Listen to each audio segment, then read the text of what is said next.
G'day, Pete again. Got a quick 5-minute video on what I'm doing with these batteries, 18650 cells. A little bit similar to what's in the Telsa Model S. So when they come to me, when you guys drop them off or donate them or whatever, they're just laptop batteries. They're dead typically. They don't charge anymore, and usually the reason for that is one or maybe more of the cells has failed. So that's usually the cause of it.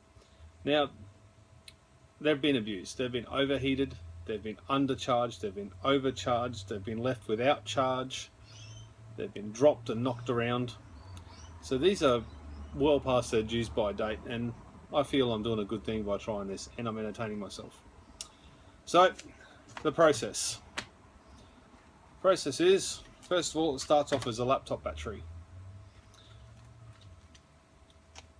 It's a battery there, and basically I just open it up, and inside of it we've got, in this particular one, in this one we've got 10 batteries, in this one we've only got 4.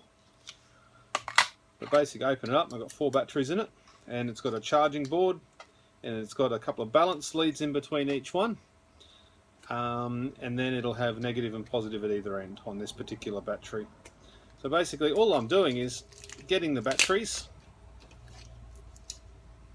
removing them from their case, and then going through and removing all the bits of excess wire. So we peel that off there. Got to be very careful because it's very sharp at that end.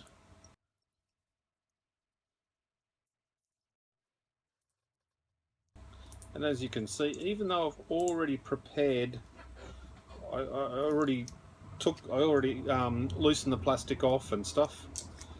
As you can see, it takes a few minutes for each cell. You've got to actually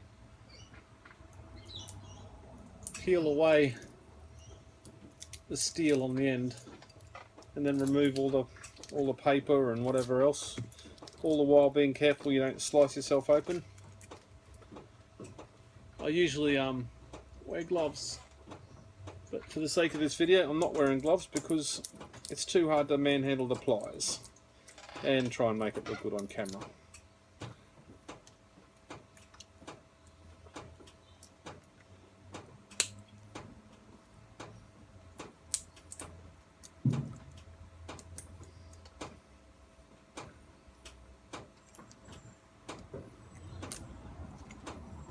Okay,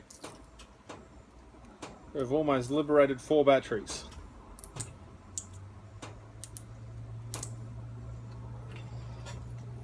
A bit of waste, that goes into the recycle bin in a minute. So it takes a couple of minutes just to get the batteries out. Let me go through and throw each one on the multimeter and get a voltage. If it's under half a volt, goes this lot here. It's just here for the sake of the picture. This lot here is all the dead batteries, so any dead ones would go into there. And any ones that still held a voltage of over 1 volt or higher, hopefully higher, because if they're much over, it's much easier to bring them back to life again. So then we test them.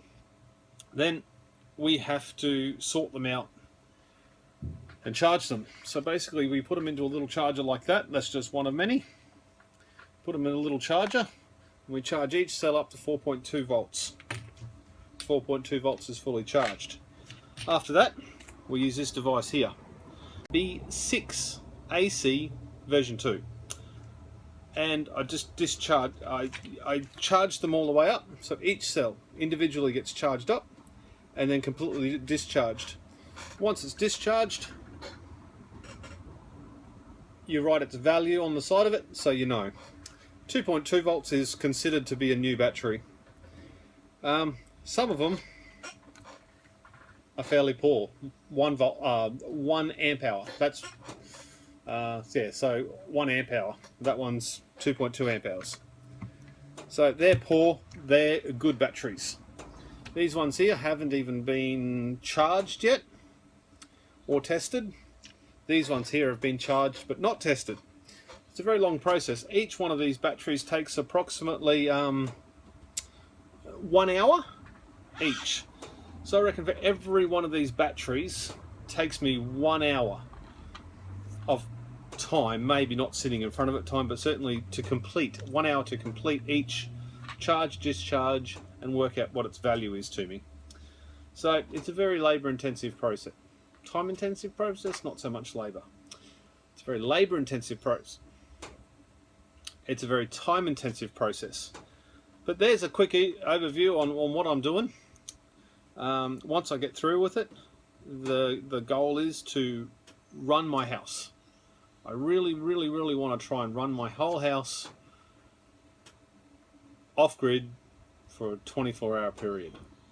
Now when I say my whole house, I'm not one of these hardcore off-griddy type people.